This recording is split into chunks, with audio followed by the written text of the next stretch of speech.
والسلام على من لا نبي بعده أما بعد فأعوذ بالله من الشيطان الرجيم بسم الله الرحمن الرحيم قال الله تعالى ربنا إني أسكنت من ذريتي بواد غير ذي زرع عند بيتك المحرم وقال رسول الله صلى الله عليه وسلم ما من أيام العمل الصالح فيهن أحب إلى الله من هذه الأيام العشر আলহামদুলিল্লাহ আল্লাহ তাআলার প্রশংসা যিনি আল্লাহ তাআলা আমাদেরকে কুরবানি ত্যাগ কুরবানি পরীক্ষা নাকি ত্যাগ কুরবানি আসলে মাহাত্ম্য মহিমা কি জিনিস এটা কোরআনে আল্লাহ তাআলা আমাদেরকে বলে দিয়েছেন যাতে করে আমরা হাজার হাজার বছর ধরে নিজেদেরকে পরীক্ষার মাধ্যমে এবং কুরবানি করার মাধ্যমে আমরাও জান্নাতের সৌভাগ্য অর্জন করতে পারি। মহান আল্লাহ তাআলার ভাষায় আজকে শুধু খুতবা হবে ইনশাআল্লাহ। মহান আল্লাহ তাআলা কুরবানি সম্পর্কে এবং সহিহ হাদিসে যেটুকুন আছে সেটুকুন বিষয়ে কুরবানির মাহাত্ম্য, কুরবানি আসলে পশু জবাই করা, কুরবানি কি আসলে ত্যাগ, কুরবানি কি আসলে পরীক্ষা, এই বিষয়ে। তার আগে যেহেতু জিলহজ মাসের প্রথম 10 দিন আল্লাহ তাআলার কাছে অধিক প্রিয় এবং এই আমলগুলো এতটাই প্রিয় যার বিষয়ে রাসূলুল্লাহ সাল্লাল্লাহু আলাইহি ওয়াসাল্লাম বলেছেন সময় হেতু আমাদের সময়ের দাবি অনুযায়ী হজে অলরেডি মানুষ চলে গিয়েছে, হজ যাকাত ইত্যাদি বিষয়ে আলোচনা করার পাশাপাশি আমরা যারা এখানে আছি আমাদের এই 10 দিন কি করণীয় সেই সম্পর্কে আগে 2-4 মিনিট শুনে নেই। জিলহজ মাসের প্রথম দশকের আমল এতই বেশি প্রিয় আল্লাহ তাআলার কাছে, আল্লাহ তাআলা নিজে এই 10 দিনের শপথ করেছেন। মহান আল্লাহ তাআলা বলেন ওয়াল ফাজর, এই যে ফজরের শপথ। মহান আল্লাহ তাআলা ওয়াদ-দুহা, ফজরের আগের সময়ের শপথ করেছেন। মহান আল্লাহ তাআলা ওয়াল আসর, সময়ের শপথ করেছেন। মহান আল্লাহ তাআলা প্রায় 8 জায়গায় সময় সংক্রান্ত শপথ করেছেন, কসম করেছেন। ওয়াল কমার ওয়াশ শামস, এভাবে আল্লাহ তাআলা শপথ করেছেন। আবার আল্লাহ তাআলা শপথ করলেন ওয়ালায়ালিন আশর, আর 10 রাত্রির শপথ। 10 রাত্রি কোনটা? এই যে জিলহজ মাসের প্রথম 10 দিন, এটা তো আল্লাহ তাআলা সময়ের শপথ কেন করেন? আসলে what do you know about your time? Time is life and life is time. পৃথিবীতে আপনিও যা সময়ও তাই। সময়কে যদি আপনি অবহেলা করেন তাহলে আপনাকে সময় অবহেলা করবে। হাদিসে এসেছে প্রতিদিন আপনি হয় জাহান্নামী হবেন না হলে জান্নাতি হবেন। আপনি আপনার সময়কে কিনে নেন, হাদিসের ভাষা। যদিও বা আজকে আমরা সময়ের মূল্য কি তা বলতে আসিনি, তবে আল্লাহ তাআলা এই 10 দিনের শপথ করেছেন এই জন্য যে এই 10 দিন খুবই গুরুত্বপূর্ণ। একাধিক জয়ীফ হাদিস, মিথ্যা হাদিস থাকলেও আমি শুধুমাত্র আপনাদের কাছে যেটা পৃথিবীর সকলেই বলেছেন সহিহ, সেই হাদিসগুলো আলোচনা করি। দেখি যেমন 10 দিনই রোজা থাকা, এই মর্মে একাধিক হাদিস এসেছে ইবনু মাজাহ ও তিরমিজিতে, যেটা জয়ীফ জিদ্দান। প্রতিদিন সিয়াম থাকতে হবে এমনটা নয়, তবে মহানবী সাল্লাল্লাহু আলাইহি ওয়াসাল্লাম বলেছেন সিয়ামু ইয়াউমি আরাফাতা, আরাফার দিনের সিয়াম এতটাই গুরুত্বপূর্ণ যে আহতাসিবু আলাল্লাহি আন ইউকাফিরাস সানাতাল্লাতী ক্বাবলা হু ওয়াসসানাতাল্লাতী বা'দাহু ওয়া ফি রিওয়ায়াতিন ক্বালা রাসূলুল্লাহ সাল্লাল্লাহু আলাইহি ওয়াসাল্লাম ইযা সুইলা নবী সাল্লাল্লাহু আলাইহি ওয়াসাল্লাম আনি সিয়ামি ইয়াউমি আরাফাতা। তো আরবিতে বলবো না ইংলিশে বলবো না কি বলবো? এই যে শোনেন, সোজা সাপ্তাহ হিসাব। রাসূলুল্লাহ সাল্লাল্লাহু আলাইহি ওয়াসাল্লামকে জিজ্ঞাসা করলেন, কি জিজ্ঞাসা করলেন? আরাফার দিনের সিয়াম। রাসূলুল্লাহ সাল্লাল্লাহু আলাইহি ওয়াসাল্লাম বললেন যে 1 বছরের গুনাহ মাফ হবে, আর বিগত মানে অতীতের 1 বছরের গুনাহ মাফ হবে, এবং আগামী বছরে যেই গুনাহগুলো আপনার অনিচ্ছা সত্ত্বেও হয়ে যাবে, সেটা যদি সগীরা গুনাহ হয় মানে ছোট ছোট গুনাহ হয়, কবিরা গুনাহ না হয়, সেটাও আল্লাহ তাআলা মাফ করে দিবেন। সুবহানাল্লাহ। অবশ্যই আমরা পারাপারি করছি যেহেতু, অবশ্যই আমরা আল আজালাতু মিনাশ শয়তান, পারাপারি করাটাও শয়তানের একটা কাজ। এই পারাপারি বলতে আমাকে আমার বিষয়টা সংক্ষিপ্ত সময়ে শেষ করতে হবে, এই জন্য। তাহলে সহিহ হাদিসে কি আছে? জয়ীফ হাদিসগুলো বাদ দিলাম। এখন আমাদের করণীয় কি? রাসূলুল্লাহ সাল্লাল্লাহু আলাইহি ওয়াসাল্লাম বলেছেন, মা মিন আইয়ামিল আমালি সালিহ, এই যে এই 10 দিনের ভালো কাজ, এই হজের মধ্যে ঈদের আগ পর্যন্ত ভালো কাজগুলো, ফিহিন্না, এই 10 দিনের মধ্যে ভালো কাজগুলো, আহাব্বু ইলাল্লাহি, আল্লাহ তাআলার নিকটে সবচাইতে বেশি প্রিয়, মিন হাদিহিল আইয়ামিল আশারা, এই 10 দিনের আমল আল্লাহ তাআলার কাছে সবচাইতে বেশি প্রিয়। কই আপনারা তো আমার দিকে তাকালেন না, অথবা জিজ্ঞাসা করলেন না কেমন প্রিয় আমল?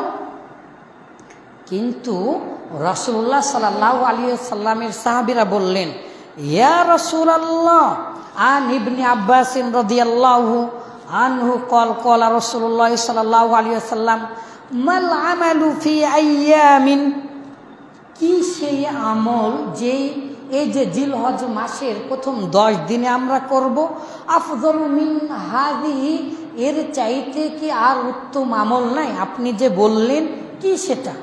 ক্বালু, সাহাবীরা তখন বললেন, ওয়ালাল জিহাদু ফি সাবিলিল্লাহ, আল্লাহর পথে জিহাদ করার চাইতেও বেশি আমল, বেশি প্রিয়। ক্বালা রাসূলুল্লাহ সাল্লাল্লাহু আলাইহি ওয়াসাল্লাম, ওয়ালাল জিহাদু, জিহাদ করার চাইতেও বেশি প্রিয় এই 10 দিনের আমল। তো সুবহানাল্লাহ, আপনি আমার করা দরকার কিনা এই 10 দিনের আমল? তবে আল্লাহ রাসূল বললেন, ইল্লা, ব্যতীত, ছাড়া, ওই ব্যক্তি ছাড়া, যে ইল্লা রাজুলুন খরাজা বিনাফসিহি ওয়া মালিহি, এমন ব্যক্তি যে তার সম্পদ নিয়ে গেছে যুদ্ধের ময়দানে এবং তার আত্মা নিয়ে গিয়েছে, ওয়ালাম ইয়ারজি, আর ফিরে আসেনি।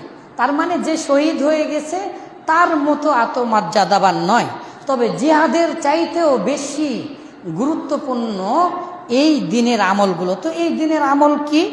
সরাসরি শুধুমাত্র কোরআন হাদিস, আসেন দেখি।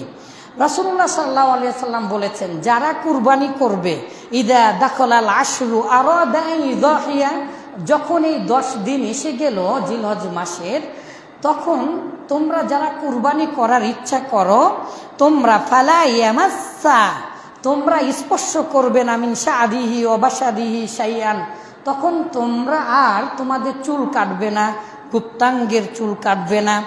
আরেক হাদিসে আছে, ফালা ইয়াখুযান্না শা'রান, অবশ্যই অবশ্যই তোমরা চুল কাটবে না যারা তোমরা কুরবানি করবে। ওয়ালা ইয়াকলিমান্না যুফরান, তোমরা তোমাদের নখ কাটবে না।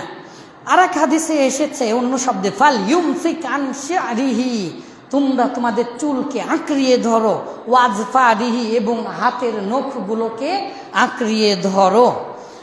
জয়ীফ হাদিসে থাকলেও এই হাদিসের উপরে ভিত্তি করে কেউ কেউ বলেছেন যারা কুরবানি দিবে না তারা এই আমল না করলেও হবে, আর কেউ কেউ বলেছেন যারা কুরবানি দিবে না তারাও সওয়াব পাবে। যদি কেউ এইরকম করে তাহলেও সে কুরবানির সওয়াব পাবে। সুবহানাল্লাহ। এই জন্য হাদিসে এসেছে যারা কুরবানি করবে, এই জন্য পৃথিবীর অধিকাংশ আলিমেরা বলেছেন যারা করতে পারবে না তারাও এই আমল করবে। আবার কেউ কেউ বলেছেন না, যারা কুরবানি দিবে না তারা এই আমল করবে না। আল্লাহ তাআলা আলাম, আল্লাহ তাআলা ভালো জানে। আর যেহেতু আমরা কিভাবে জবাই করতে হয় সরাসরি রাসূলুল্লাহ সাল্লাল্লাহু আলাইহি সাল্লামের হাদিস থেকে শোনাবো ইনশাআল্লাহ নয়, আলহামদুলিল্লাহ আপনাদেরকে জানিয়ে খুশি হচ্ছে এই জন্য নয়, তবে এটা সত্য যে অনেক বড় বড় আলিম আমার এই খুতবাগুলো শুনেছেন। শুধুমাত্র কোরআন হাদিস থেকে কিভাবে গোস্ত বন্টন করবেন, কিভাবে 3 ভাগ নাকি না ইত্যাদি হানতান ইত্যাদি, এগুলো শুধুমাত্র কোরআন এবং হাদিস থেকে আমরা আস্তে আস্তে জানার চেষ্টা করব। তাহলে যেহেতু কুরবানির কথা এলো, কুরবানি কি জিনিস সেটা আমাকে জানতে হবে। আর একটা হাদিস বলি, তাকসিরি ওয়া তাহমিদি ওয়া তাকবীরি, বেশি বেশি করে প্রশংসা করা আল্লাহ তাআলার, তাকবীর করা আল্লাহু আকবার আল্লাহু আকবার, এভাবে তাকবীর দেওয়া ইত্যাদি আমলগুলো, কোরআন তেলাওয়াত করা, এগুলো বেশি বেশি করবেন।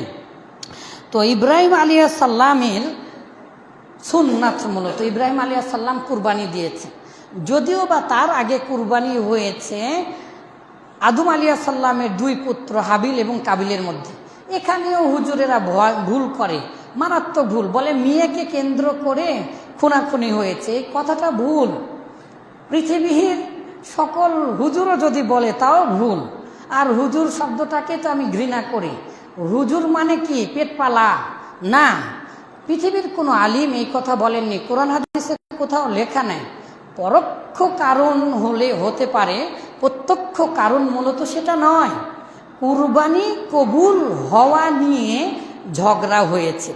আপনারা সূরা নিসার মধ্যে ইয়ার মধ্যে আপনারা পড়ে নেবেন, ওই কাহিনী আর আজকে বললাম না। আসলে আগের যুগে কুরবানি কবুল হতো কি না সেটা আসমান থেকে বিজলি পড়ে বজ্র পড়ে যারটা কবুল হতো তারটা ঝলসিয়ে দিত, আর অন্যটা পচে নষ্ট হয়ে যেত।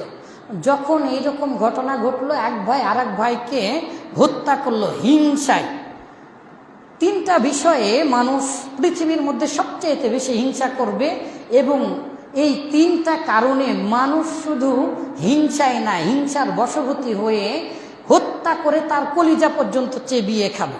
আচ্ছা, আমরা অন্যান্য উদাহরণ না দিলাম, কুরবানি সংক্রান্ত উদাহরণ আমরা দেখি। যেমন 3টা কারণ, একটা হচ্ছে যদি আপনি ভালো থাকেন, ভালো পড়েন, ভালো চলেন, তাহলে এটা হচ্ছে ইনহারেন্ট ইনস্টিংক্ট। মানে কি জানেন, মনোবিজ্ঞানের ভাষায় বলা হয় সহজাত প্রবৃত্তি। যেমন সাপের বাচ্চা ডিম থেকে বের হয়েই ফোঁস মারে, আবার তিমির বাচ্চা প্রতিদিন 200 লিটার দুধ পান করে। তিমির বাচ্চা, কারণ ওকে অনেক বড় হতে হবে। 200 লিটার দুধ যদি আপনি খান তাহলে তো আপনি পেট ফেটেই মারা যাবেন, তাই না? কিন্তু তিমির বাচ্চা প্রতিদিন 200 লিটার দুধ পান করে, কারণ প্রত্যেক দিন সে আবার 4 কেজি ওজন করে বাড়ে। তখন তাকে তো বড় হতে হবে, আল্লাহ তাআলা সেভাবেই সৃষ্টি করেছেন। তো আমরা এখন যে কথাটা বলছি সেটা হচ্ছে কি, একটা হচ্ছে জ্ঞান আর একটা হচ্ছে হিংসা। এগুলো হলে তখন মানুষের মধ্যে ঝগড়া বিদ্বেষ এগুলো সৃষ্টি হয়। তো জ্ঞান, যখনই ইব্রাহিম আলাইহিস সালাম তার বাবাকে অসংখ্য কথা, মারিয়াম, সূরা ইব্রাহিম, অন্যান্য জায়গাতে আল্লাহ তাআলা সুন্দর সুন্দর করে বলেছে। তো যেটুকুন শুধু আপনাদের জন্য জরুরি, এবং এই 2টা কাগজে আমি নিউ ইয়র্কে আজকে ক্লাস নিয়েছি, সেটারও রেকর্ড হয়েছে, আলহামদুলিল্লাহ, আপনারা দেখতে পাবেন। তো যেটুকুন কথা শুধু আপনাদের জন্য জরুরি বা আমাদের জন্য বেশি জানতে হবে, সেটুকুন কথা বলছি। ইব্রাহিম আলাইহিস সালাম যেই বললেন তার বাবাকে, বাবা আমার কাছে এলিম মানে জ্ঞান আছে, তার বাবা তো খেপে ফায়ার। এতক্ষণ বলল জাহান্নামের ভয় দেখাচ্ছে, এতক্ষণ বলল যে আপনার এই প্রভু যাকে মূর্তি সে তো আপনার সাহায্য করতে পারবে না, তখন কিছু বলল না। কিন্তু যেই বলেছে যে আমি নবী, আমার কাছে জ্ঞান আছে, আপনি আমাকে মানতেই হবে আপনাকে, অমনি তখন কি বললেন, আরাগিবুন আনতা আন আলিহাতি ইয়া ইব্রাহিম, হে ইব্রাহিম তুমি কি আমাদের বিরুদ্ধাচরণ করছো? আমার বাপ দাদা আমার বানানো মূর্তির বিরুদ্ধাচরণ করতে চাও? তুমি কি এখান থেকে দূরে সরে যাও? তুমি কি আমার মতের সাথে মত মিলাতে চাও না? তুমি কি বিরোধী পক্ষের লোক হতে চাও? তুমি কি বিরোধী রাজনীতি করতে চাও? তুমি কি আমার মতের সাথে মিল হবে না এরকম করতে চাও? আর পৃথিবীতে সবচাইতে বড় ঝগড়ার নাম হচ্ছে ধর্মীয় ঝগড়া। ধর্মের কারণে মানুষকে জীবন দিয়ে দেয়। লা ইল্লাম তানতাহি, যদি তুমি না মানো, যদি তুমি বিরত না থাকো, লার জুমান্নাকা, অবশ্যই তোমাকে পাথর মারবো। ওয়াহজুরনি, আর আমাকে তুমি মালিয়া, এককভাবে পাবে। আমি তোমাকে বিরুদ্ধাচারণ করেছ তুমি আমার, আমি তোমাকে পাংতেও করে দেব। ভালো বাংলা। পাংতেও মানে কি জানেন? পাংতেও মানে হচ্ছে এক ঘরে করে দেওয়া, সমাজচ্যুত করে দেওয়া। রাসূলুল্লাহ সাল্লাল্লাহু আলাইহি সাল্লামকে এক ঘরে করে দিয়েছিলেন 3 বছরের জন্য। তার গোটা পরিবার রাসূলুল্লাহ সাল্লাল্লাহু আলাইহি সাল্লামের বংশধরকে সবাই বয়কট করেছিল। ফলে রাসূলুল্লাহ সাল্লাল্লাহু আলাইহি সাল্লাম, রাসূলের জীবনী পড়ে দেখুন, প্রত্যেক রাতে কান্না আসতো। ছোট্ট বাচ্চাদের ক্ষুধার যন্ত্রণায় কান্না, ক্ষুধার যন্ত্রণায়। বড় বড় মানুষেরা পচা ওই উট মারা যাওয়ার পরে উটের চামড়া এনে শুকিয়ে সেগুলো খেত। আর একাধিক সহিহ হাদিসে এসেছে গাছের পাতা খেয়ে থাকতেন সাহাবীরা, তাও তারা দিন থেকে সরেনি। তো বলছে তোমাকে আমরা পাংতেও করে দিব, ঘর ছাড়া করে দিব, সমাজচ্যুত করে দিব। এত বড় সাহস! কিন্তু ইব্রাহিম আলাইহিস সালাম কি বললেন? সালামুন আলাইক, ওহে আমার বাবা, আপনার উপরে শান্তি বর্ষিত হোক।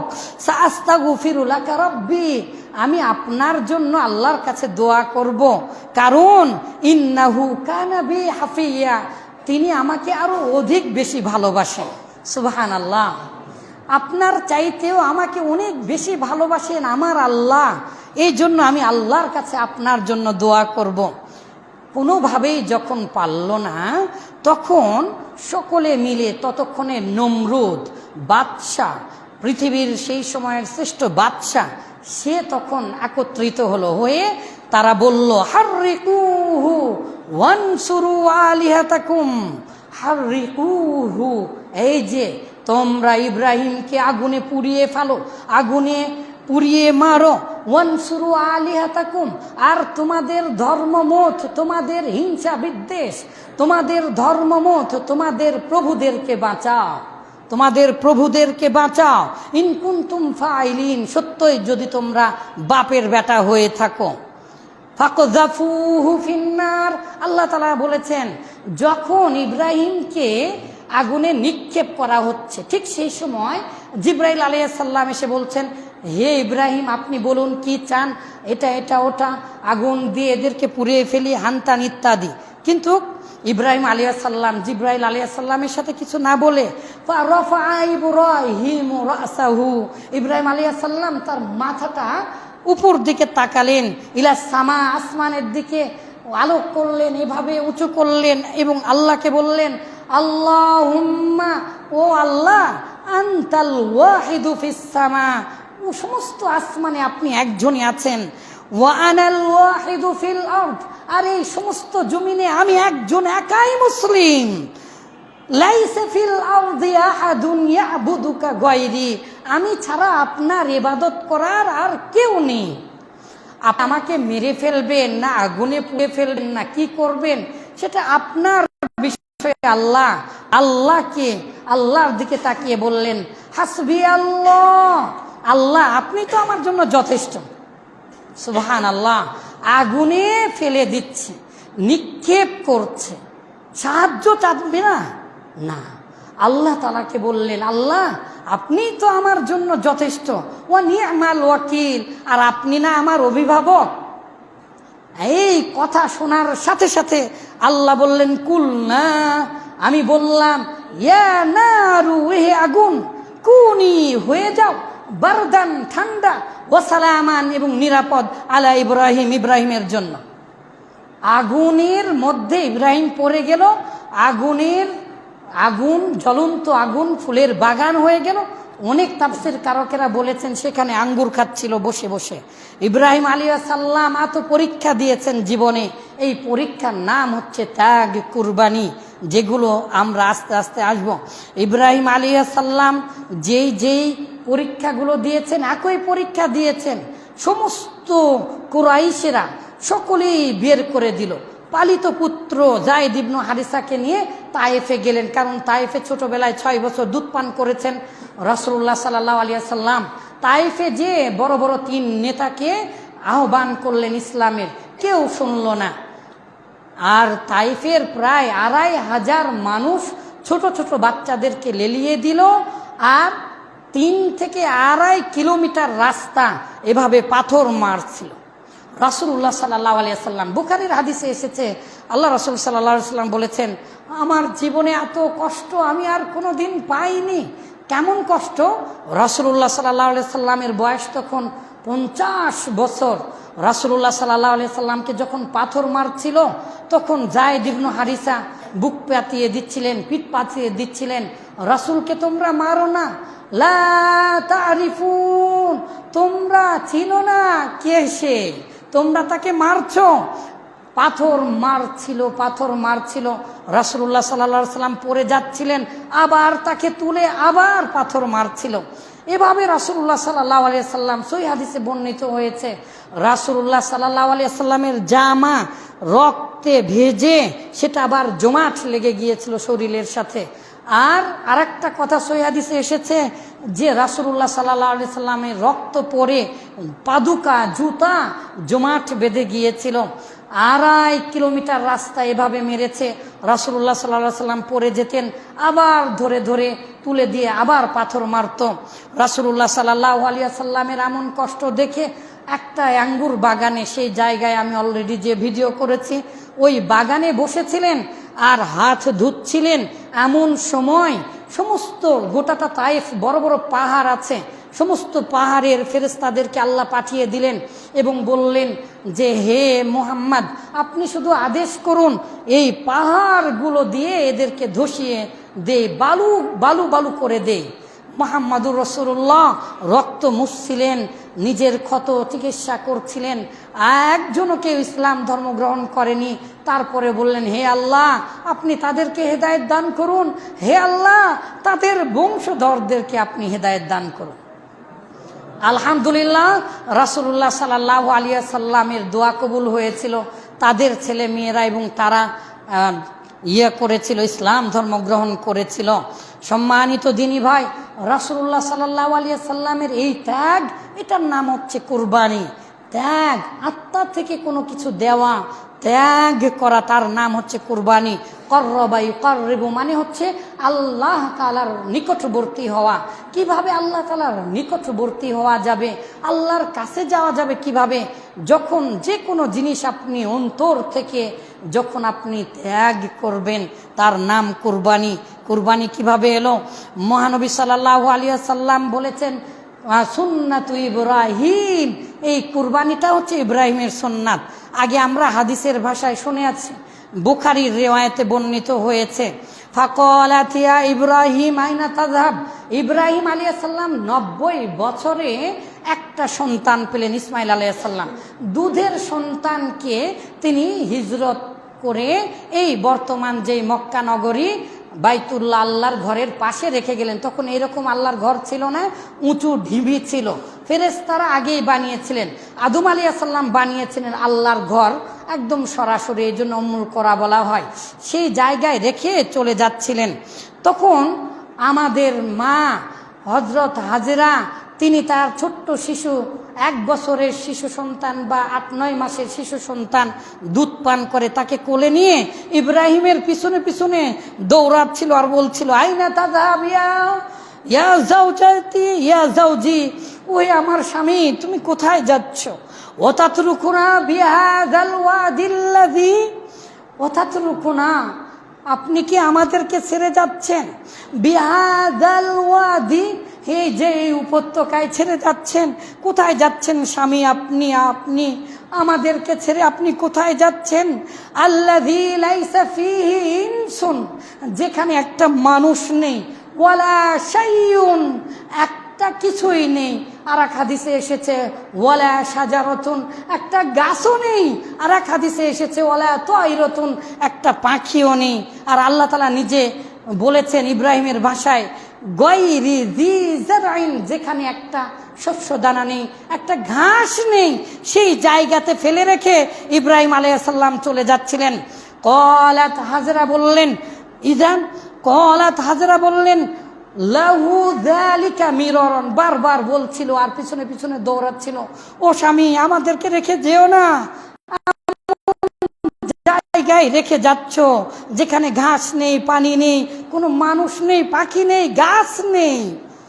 তখন ওয়াজআলা লা ইয়ালতাফিতু ইলাইহা, ইব্রাহিম আলাইহিস সালাম একবারের জন্য তাদের দিকে তাকালেন না। ফাকালাত লাহু, শেষ পর্যন্ত হাজরা আলাইহিস সালাম বললেন, আল্লাহুল্লাযী আমারাকা বিহাযা ইয়া ইব্রাহিম, ওহে ইব্রাহিম, এটা কি আল্লাহ তাআলা আপনাকে আদেশ করেছেন? সঙ্গে সঙ্গে ইব্রাহিম আলাইহিস সালাম না তাকিয়েই বললেন, নাম। ক্বালা নাম, যখনই বলেছেন হ্যাঁ, সঙ্গে সঙ্গে আবার হাজরা আলাইহিস সালাম বললেন, ইজান, তাহলে লা ইযাইউনা, আল্লাহ তাআলা আমাদেরকে ধ্বংস করবেন না। সুম্মা রাজাত, তারপরে ফিরে এলেন, যেই জায়গায় তার টুপলা রেখেছিলেন, আল্লাহর ঘরের কাছে ফিরে এলেন। ফানতালাক ইব্রাহিম, ইব্রাহিম আলাইহিস সালাম দ্রুত গতিতে চলে গেলেন। ইদা কানা ইনদা সানিয়া, যখন বড় পাথর এলো, বড় পাথরের পিছনে যেয়ে তিনি দেখলেন কাউকে আর দেখা যায় না। লা ইয়ারাউনাহু, ইব্রাহিম আলাইহিস সালামকে আর কেউ দেখতে পাচ্ছে না। ইব্রাহিম আলাইহিস সালাম তার সন্তান স্ত্রীকে দেখতে পাচ্ছেন না। তখন ইব্রাহিম আলাইহিস সালাম ওয়ারাফা ইয়াদাইহি, এই যে মোনাজাত আছে, নিজে নিজে মোনাজাত করুন না।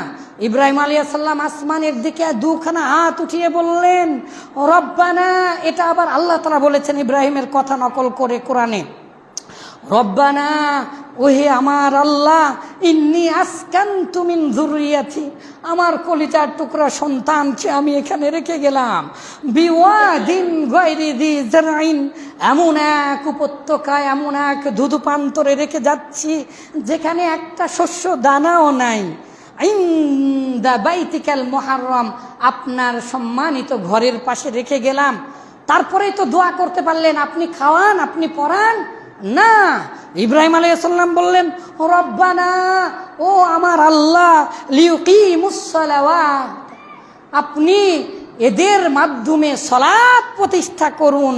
ফাজআল আফইদাতান, তাদের অন্তরকে প্রশস্ত করে দিন, তাদেরকে আপনি নেতা বানিয়ে দিন, মিনান নাসি, মানুষের মধ্য থেকে, তাহবি ইলাইহিম, তারা হেদায়েতের দিকে ডাকবে, তারা জ্ঞান প্রচার করবে, তারা দ্বীন প্রচার করবে। এরপরে বললেন ওয়ারযুকুহুম, আর এদেরকে আপনি খাবার দিন। কেন খাবার দিবে? তাও আবার ইব্রাহিম আলাইহিস সালাম বললেন, মিনাত সামারাত, ফল ফলান্তি খেতে দিন, লাআল্লাহুম ইয়াশকুরুন, যাতে তারা আপনার শুকরিয়া আদায় করতে পারে। খাবার জন্য মানুষ বাঁচে না। একই দিনে জন্মগ্রহণ করে একই পাতিলের ভাত খেয়ে কেউ মারা যাচ্ছে, আবার কেউ ওই খাবার খেয়ে বড় হচ্ছে। খাবার জন্য মানুষ বাঁচে না। মানুষ তার নিজের শরীর নিজেই খায় মারা যাবার আগে, নিজের কোষ, কোটি কোটি কোষ, কোটি কোটি কোষকে না খেয়ে থাকে। আপনি যদি 5টা দিন না খেয়ে থাকেন, তাহলেই আপনার শরীরের কোষ আপনি আপনাকে খেতে শুরু করবে। এমনকি মায়ের পেটে থাকা শিশু, সেও বাচ্চা হতে যদি দেরি হয়, তাহলে সে নিজেই বাথরুম করে সেই বাথরুম খেয়ে নেয়। What is the boastful life you are full, you don't know, আপনি জানেন না আপনার জীবন কত অমূল্যহীন। এই পৃথিবীতে আসতে 1 মিনিট দেরি হলে, 2-4 মিনিট দেরি হলে, 5 মিনিট দেরি হলে আপনি আপনার নিজের মল পান করেন, নিজের মল পান করে খেয়ে মারা যান। সম্মানিত দিনী ভাই, এবারে কেঁদে কেঁদে সর্বশেষ বললেন, একবারে 12 বছর পরে এবারে দেখা করতে এসেছে। ওই যে রেখে চলে গিয়েছেন, 12 বছর পরে এসে বললেন, ফালাম্মা বালাগমা হুসাইয়া, ছোট্ট শিশু 12 বছর, 11 বছর, কেউ কেউ বলেছেন 9 বছর, ছোট শিশুর হাত ধরে কি সুন্দর বাপ বেটা খেলাচ্ছিল। ইব্রাহিম আলাইহিস সালাম আগেই দেখেছেন স্বপ্নে বারবার যে তার ছেলেকে জবাই করছে, তাই তিনি এক সময় বললেন, ক্বালা ইয়া বুনাইয়া, ও আমার কলিজার টুকরা, ইন্নী আরা ফিল মানাম, আমি স্বপ্নে দেখছি আন্নী আযবাহুকা, যে আমি স্বপ্নে দেখছি বাবা তোমাকে আমি জবাই করছি, আমি তোমাকে জবাই করছি বাবা, আমি এটা স্বপ্নে দেখছি। ফানজুর মাযা তারা, তোমার কি অভিমত, তোমার কি রায়, তুমি কি মনে করো, আমি কেন বারবার স্বপ্নে দেখছি আমি তোমাকে জবাই করছি, তুমি কি বলো বাবা? ইসমাইল আলাইহিস সালাম সঙ্গে সঙ্গে বললেন, ইয়া আবাতি, ওই আমার প্রিয় বাবা, ইফআল, তাই করুন, মা তুমার, যা আল্লাহ তাআলা আপনাকে আদেশ করেছেন। সুবহানাল্লাহ। সাতাজিদুনি ইনশাআল্লাহ মিনাস সাবিরিন, ইনশাআল্লাহ আমি ওই সন্তান হব যেই সন্তান যারা ধৈর্য ধারণ করে। আপনি আমাকে পাবেন, আপনি আমাকে জবাই করে ফেলুন বাবা, আমি কিছু বলবো না, আপনি আমাকে জবাই করুন। জবাই করতে নিয়ে যাওয়ার সময় শয়তান ওয়াসওয়াসা দিচ্ছিল। হাজেরার কাছে এসে বলল, রব্বুকি, রব্বুকি আমার জাওজাত, যে হাদিসটা কি এসেছে যে রব্বুকি, তোমার প্রভু তোমার স্বামীকে আদেশ করেছে তোমার ছেলেকে নিয়ে যাচ্ছে। যে বলেছে রব্বুকি মানে তোমার প্রভু, তখন বলছে আনতা শয়তান, তুমি শয়তান ছাড়া অন্য কিছু না, তুমি বলেছ আমার প্রভু, তোমার প্রভু না, তুমি তো শয়তান। রাস্তা দিয়ে জবাই করতে যাওয়ার সময় 3 বার ওয়াসওয়াসা দিয়েছে, তখন 3 বার শয়তানকে পাথর মেরেছিল, যা এখন আমরা মেরে থাকি। সম্মানিত দিনী ভাই, মহান আল্লাহ তাআলার কুরবানি, মহান আল্লাহ তাআলা আপনার কাছে কুরবানি চান, সেটা কি? ত্যাগ, পরীক্ষা। তার নাম কি? মুহাম্মাদুর রাসূলুল্লাহ সাল্লাল্লাহু আলাইহি ওয়াসাল্লাম যেভাবে করেছেন কুরবানি, ইব্রাহিম আলাইহিস সালামের এই ত্যাগ, এটাকে কি মনে করেছেন? জানেন, এই রকম কোনো কাহিনী পৃথিবীতে অনেক কাহিনী আছে। Zeus, the theme of Greeks, the mythology of our country subcontinental, এই যে মহাভারত, হ্যাঁ, এই যে ভাই ভাই গন্ডগোল, গোটা মহাভারতটা ভাই ভাই গন্ডগোল। আবার দেখেন গ্রিকের যে দেবদেবী জিউস, জিজাস, তারপরে হারকিউলিস, ফিনিক্স, এরা কি করে? বাপ বেটা গন্ডগোল, বাপ বেটা গন্ডগোল সারা জীবন। আবার স্বর্গের দেবতারা, আপনি কনফুসিয়াজম চীনের, তারা দেবতারা যুদ্ধ করে, শয়তানি করে, হ্যাঁ, স্বর্গ নিয়ে মারামারি করে, জান্নাত পাবার জন্য মারামারি করে, জান্নাত দখল করে। এইরকম নয়, হাজার কাহিনী থাকতে পারে, কিন্তু এই ভাষায় পৃথিবীর কোনো মানুষ কখনো চিন্তা করে নয়, কল্পনা করে নয়, কখনো স্বপ্নে পেয়েও এই ভাষায় কেউ কোনোদিন বলেনি। যেই ভাষাগুলো আল্লাহ ব্যবহার করেছেন, আপনি কত ভালো হলে আপনার সন্তান বলবে, বাবা আমাকে তুমি জবাই করো, তুমি কেন স্বপ্ন দেখেছ? নিশ্চয় আল্লাহ তোমাকে দেখিয়েছেন। আর বিশ্বাস না হয়, আজকে আপনার ছেলেকে ডাকা বলবেন, খুব আদর করে খাওয়াবেন, হ্যাঁ, বড় বড় রোস্ট খাওয়াবেন, অথবা ফ্রাইড যেগুলো খাবার আছে, হ্যাঁ, জাঙ্ক ফুড জাতীয়, হ্যাঁ, রোস্টা, সেগুলো খাওয়াবেন। খাওয়ানোর পরে আপনি বলবেন, বাবা আমি তোমাকে আজকে জবাই করব। রাতে তখন যদি আপনাকে কিছু নাও বলে, আপনার ওয়াইফকে সাথে নিয়ে অথবা আপনার স্ত্রীকে বলে দেখেন, আপনার স্ত্রী বলবে, জানো বাবা তোমার বাবা না এটা করছে। গতকালকে একই পরিবারের 5 জন না 6 জনকে হত্যা করেছে। নিজের আপন জন, নিজের পিতা, নিজের ভাই, নিজের আত্মীয় স্বজন। পৃথিবীটা বড়ই খারাপ জিনিস। এই জন্য আর দুনিয়া মাতা, দুনিয়াটা হচ্ছে, দুনিয়া মানে সংকীর্ণ।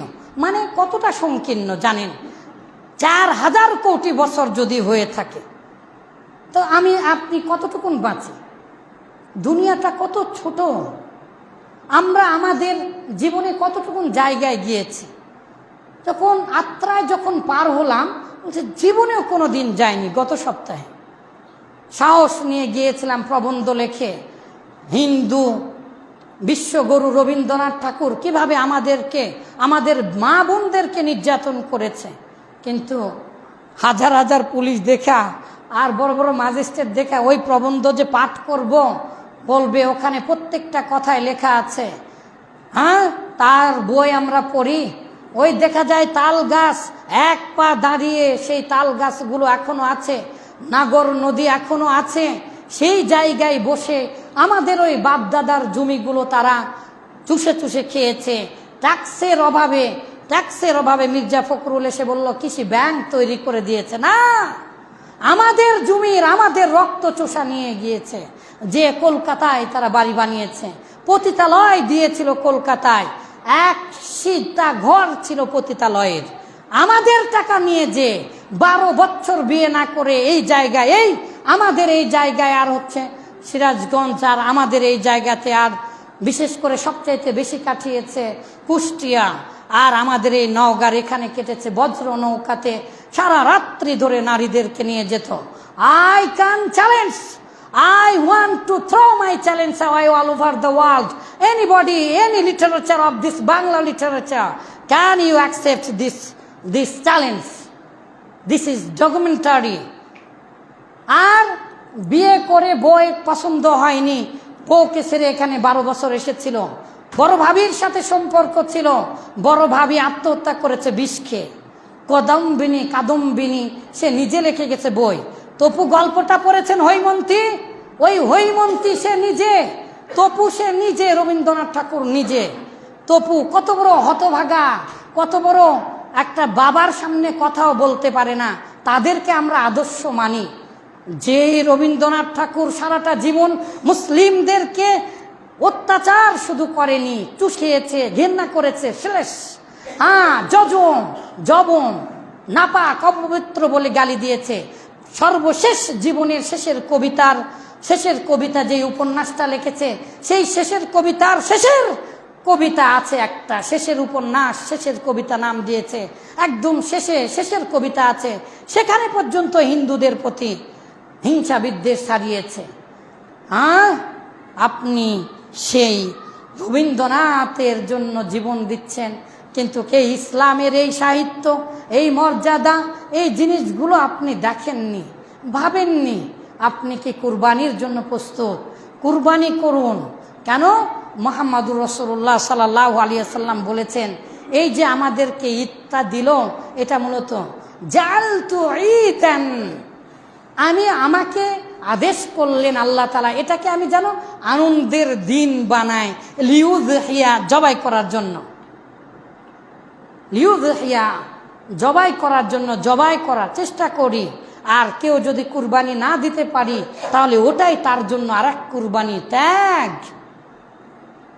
আল্লাহ তাআলা অন্তরটা দেখবেন।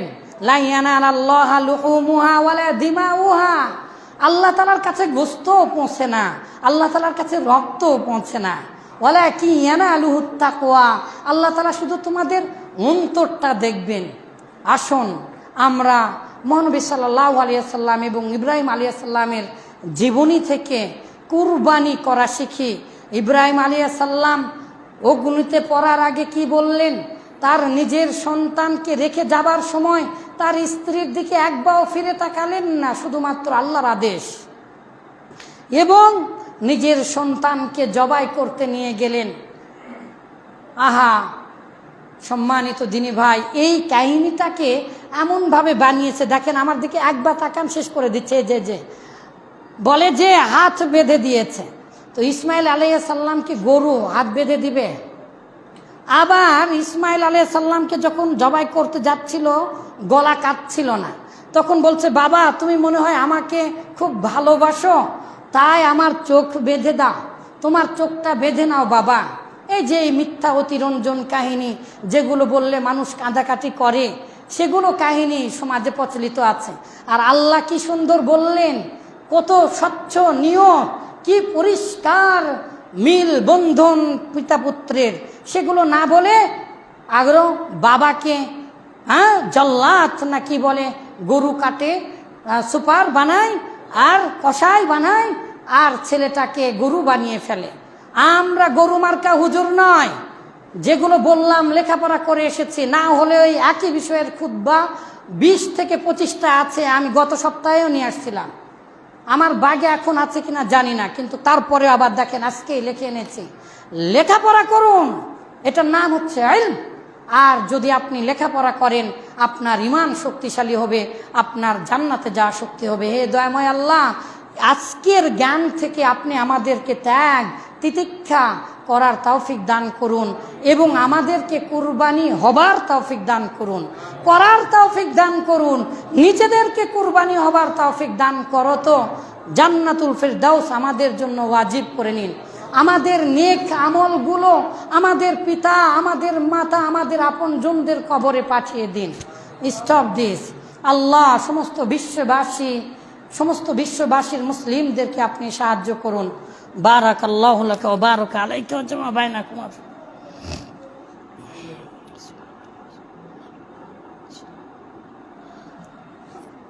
আলহামদুলিল্লাহ নাহমাদুহু ওয়া নাস্তাঈনুহু